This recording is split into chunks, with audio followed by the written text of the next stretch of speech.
Can we be here now? And can it be okay?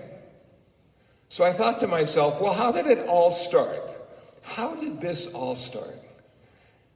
And I came to the conclusion it started when we were born. That's always the beginning. And we were born and we were interconnected and interdependent, and we were the universe, and the universe turned out to be us. And then a remarkable thing happened. Mom showed up. Now, Mom had been there the whole time, but we were connected to her in a very special way. And now we're a little separate from her. She has hands. If we could have thought at that point, I wonder where the hand came from. She had a face. She had a soothing voice. How wonderful. But we started to become separate at that moment because we are blessed with having an ego. And the ego needs to be separate from everything else so it can utilize it. It can manipulate it. It can use it to its advantage. So Mom helped us say our first words. We learned how to walk so we could walk away and be separate. But Mom kept chasing after us. No, it's too early to be separate. You still got to be with us. And then kindergarten. Oh, how I hated that. She drove me to this brick building in Iowa. And there were glass doors, and she said, I'm going to take you through the glass doors, and you have to stay here. I said, Mom, I don't want to stay here. I want to be with you. She said, no, I'm sorry, you have to go to school. And I said, why? And she didn't have an answer. She said, because everybody goes to school. No, I don't want to go to school. I want to be with you. I'm sorry, you have to go to school. So I'm being socialized now, and I'm learning to count, and I'm learning how to read. And the smartest people in kindergarten could already read simple books. And I'm looking at the page, and all I see are lines. How can lines turn out to be something you can think about and speak and understand? And as I continued to go to kindergarten, all of a sudden the lines became words. What a remarkable event that was. And then I had to learn grammar. How terrible was that? Man. And then we got into counting. Counting from 1 to 10 and 10 to 1. What are we counting? We're not counting anything. We're just counting. Because it's important to count. I'm going, really? Okay. Then I go to grade school. And we have another form of socialization. Now I have to interact with all these people that I've never met before on a daily basis, and some are like 7th graders. They're so mature. They know so much. They're very worldly. As a 2nd grader, I was just in this fog. What does this all mean? You don't need to worry about it. You just got to go to school. Okay. I kept going to school. Then I got into high school, and how complicated was that? I went from like 500 people in grade school to like 2,000 in high school. And they were doing all sorts of things. There was athletics, and there was political things, and there was girls.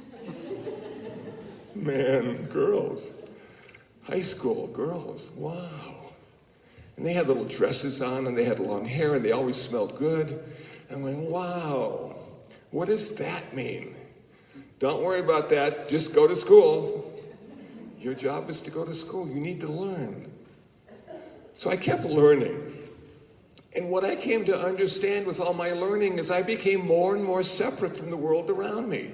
Every time I learned a new word or a sentence or had a concept, it made me separate from that. And I was able to count things that were unrelated. like cantaloupes and apples, at the same time, and they came to the same total. And how could that be? Because this is abstract thinking. This is making me more and more separate.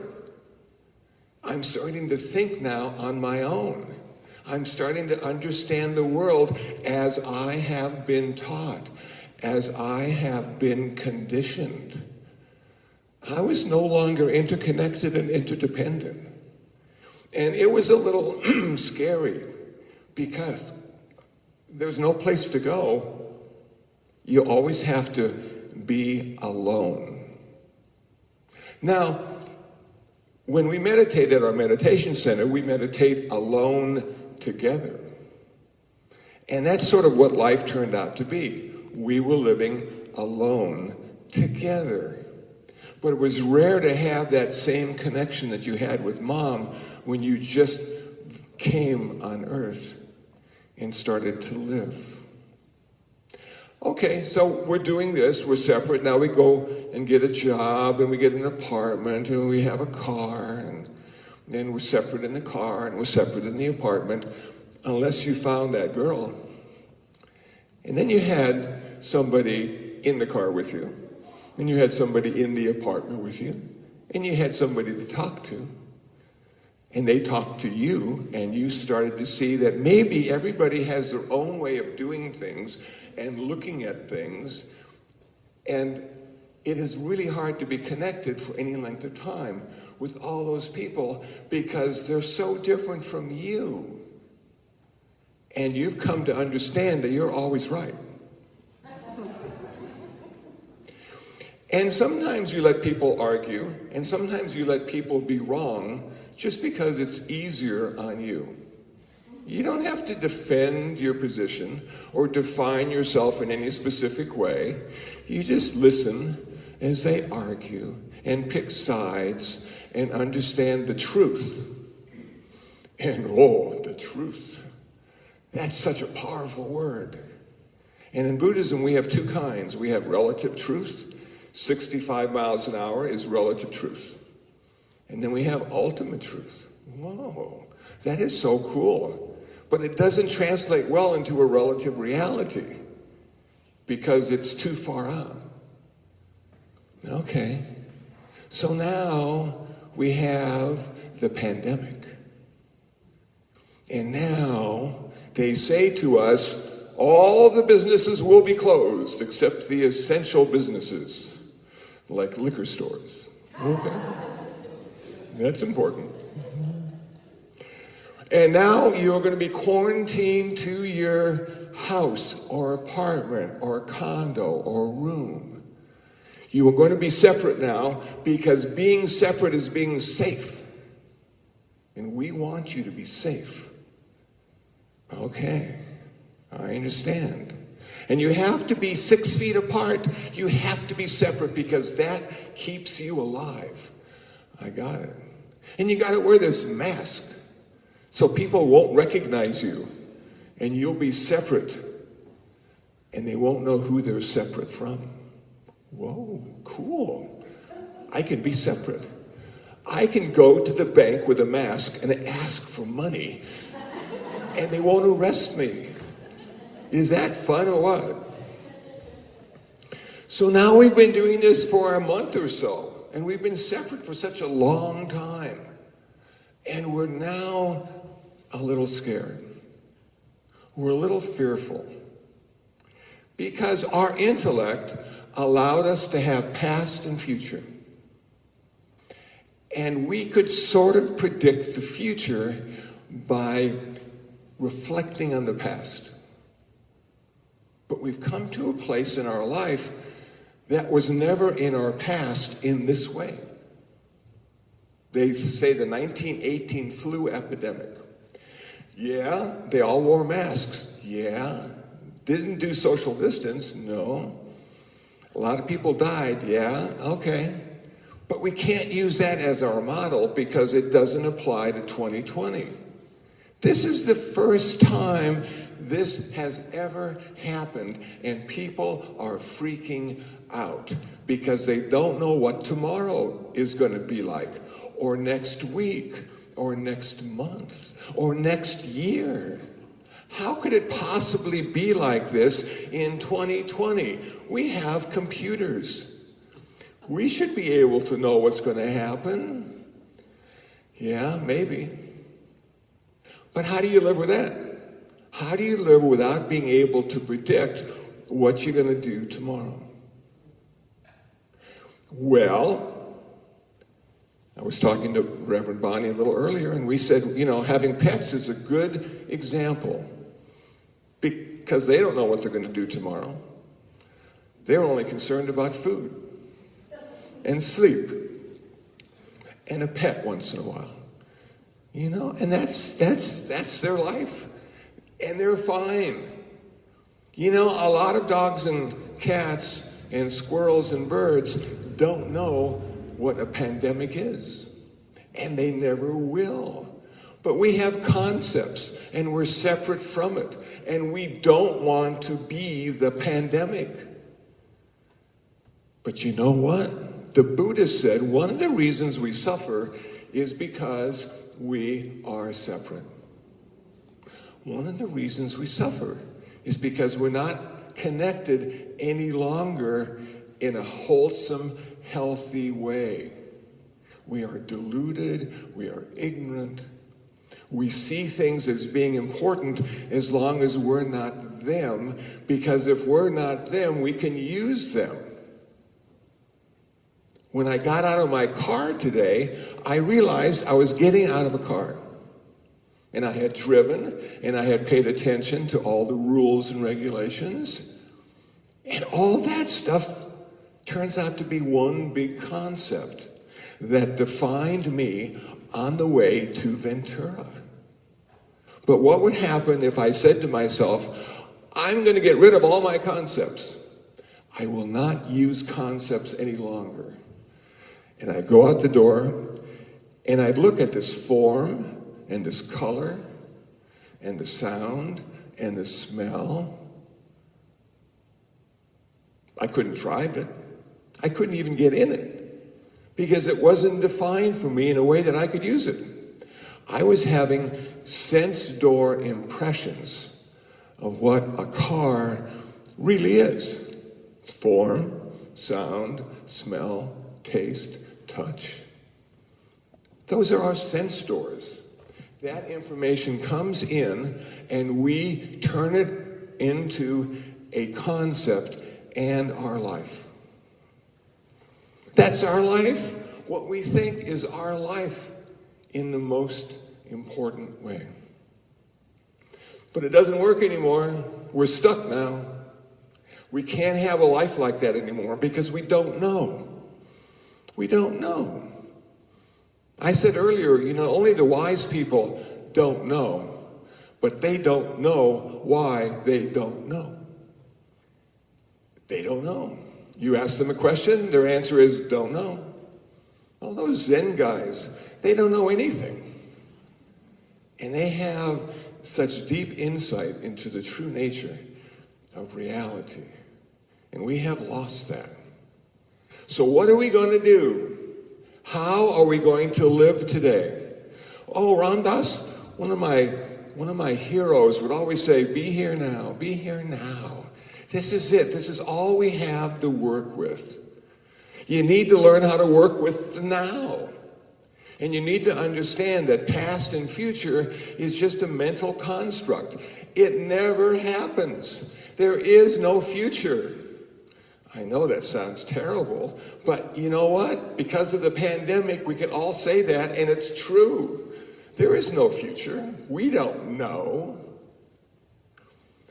So you're going to go to the grocery store, and you're going to write a list of what you're going to pick up, because now you're getting old, and you can't remember everything, and you don't want to go back twice. So you sit at your desk and you write your list of what you're going to buy at the grocery store, and you go to the grocery store and you look at your list and you pick up everything, which is now much more expensive because grocery stores are very important and you're going to pay for that. And you get back and you say, I don't know if I was in the now the whole time. But you have to think this way. You have to think, okay, I'm going to sit down and write the list, and it is happening now. And then I'm going to drive to the store, and this drive is happening now. And then I get into the store, and that's now too.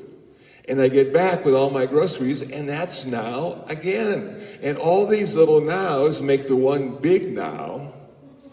And you go, wow, now, man, yeah. So I only use the future to make the now easier. Easier to know what I'll do in the next now. Okay, so you didn't forget the asparagus because you were here now. Fantastic. Can you apply that to life, to your day today, to Sunday? Can you have a now, right now, and this is all you're ever going to have the rest of your life? Would you be okay with that? Most people wouldn't. I heard earlier, some people are going to go to college. You just don't want now. It doesn't have enough. It doesn't have enough. You need to have a future so you can have more in your now than you have now. Okay, so you're planning and visualizing all the things that are going to happen when you finally go through that front door of the university. And it will not be anything like that at all, because it's just fantasy and mind and thinking. And then finally, when your sense doors experience the front door of the university, you'll go, wow. Now, I'm here. This is it. And I've got 4 years to go. 4 years. What does that mean to have 4 years? You know, now I'm old now. I'm like 71. So I qualify as being old. And I remember talking to my grandmother about aging. And she said, one of the worst parts about aging is that all your friends are dead. And I go, Grandma, really? Is that how you look at it? And she says, not only that, but you don't have a future. You don't plan vacations a year from now because you may not be here. And I thought to myself, man, everybody in the world now got old because they don't have a future anymore. They're not planning vacations next year. They don't know what that means anymore. And all the cruise ships are closed. Disneyland might open up again, but it's masks and social distance, even on the rides. Man, how are they going to do that? Well, I don't know. So we don't have a future, and here we are, and is this enough? Is this enough? And most people would say, no. But a lot of people who meditate and are spiritually inclined would say, absolutely. Most of the time, this is more than I can handle. Because there's so much to experience. And if you go from thinking to experience, it's so real that you become involved in the interconnectedness of all phenomena. You are now part of the whole again. You are part of the unity. And what happens when you're part of the unity? You feel calm. You feel peaceful. There's no reason to be paranoid about the future or have great fear about the future, because right now it is perfect. Now, if you're in a burning building, it's probably good to leave. But if you look around in this beautiful church, what a great place to experience now. This is perfect. The colors, the light through the windows. Man, can we keep this now forever? No, I'm sorry.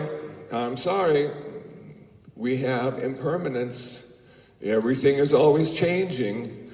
Don't get too attached. because the now will be another one before you know it. No, I don't want to let go. This is perfect. This is how I want it to be.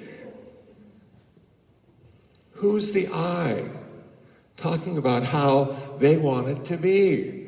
Where did that keep coming from? Oh, it came from school and social conditioning and peer groups and work and play. All those things reinforce this I that says, I want it to be like this forever. Oh man, more suffering now. More suffering. I thought I was over my suffering because I became one with everything. But no. Everything is always changing, and it's always the first time. You mean everything is always the first time? I thought I've been here before. You have not been here when it's been like this. It's never like this. It's only like this right now, and next week will be different, and the following week will be different. And don't get attached, because every time you won't let go, you're going to suffer and really be uncomfortable. So what do you need to do? You need to practice doing nothing. Man, how easy it is to do nothing. Somebody said, well, that's what you did yesterday. You did nothing. And they say, but I wasn't finished. I want to do nothing again today. And people are inviting me to do things, and I'm going, no, I don't really want to. And then they want me to Zoom. And I tell you, I'm on the internet a lot. And I'm posting a lot. And I look at my screen a lot. And I don't want to talk to a screen. I told them, I can't give a talk on a screen. I need to see people. Even if there's only 10 people, I need to see people. I need to have interaction. I need to have feedback. I need to feel connected. I need to feel connected. And I don't feel connected on Zoom. And if you look at those people's eyes, they're not looking at you. You know? They're just looking at all sorts of stuff, but not you. I'm going, man, it is so weird. And then they do their own makeup, and it looks terrible. And then you wonder why they're so close to the screen, because their nose is twice as big than it's supposed to be. And you just go, wow, I'm not doing Zoom, you know? So how can we deal with this? Well, I would suggest the prayer of quiet, also known as meditation, to sit down and sort of let stuff go for a while. 15 minutes, 20 minutes in the morning, just let stuff go. All the things you had planned for that day, just let it go. And watch what happens. And what happens is the mind starts to still. It starts being comfortable where it is and not where it wants to be. And you start to see that, you know, it feels pretty good just to sit quietly and just let all the stuff drift through you like a pane of glass. Just let it go. There's nothing to hold on to. None of those thoughts are that important. And if it is an important thought, it'll come back 1,000 times. So just let it go. See what it's like. How does your breath feel? Bring your attention to the tip of your nose and feel the breath going out and coming in, out and coming in. How does that feel? Because what's happening when you do that, that always happens right now. That sensation can't happen tomorrow. It can't happen yesterday. That sensation of breath only happens while you're breathing right now. How does it feel? Could that be the doorway? Could that be the portal to your present moment experience? Could that be what you need to go through to be here now? To be complete, not separate. To be interconnected, not separate. To be interdependent, not separate. And when you get used to that, you start to look at yourself in a much different way. That ego and that self that has directed you through your whole life is a terrible master, because it's only thinking about itself. But it's the best tool we could ever have. because it allows us to live and stay alive in a very complicated environment that without that, it wouldn't work. So when I asked Mom why I had to go to school, she would have profoundly said, if she had, because you need to stay alive. I didn't have you so you would die by the time you went to high school. I had you so I could say one day to you, you have to leave now. You gotta go. You can't stay with us. You have to have a life. And I had you so I could let you go. And I took you to school so I could let you go. Sometimes they come back, but only for a visit, because now they have a life because you gave it to them. You made them separate. And hopefully they found a religious tradition that allowed them to become whole again. So I'm going to stop there. I think that's a good place to stop. But enjoy your day. It's the only day you got.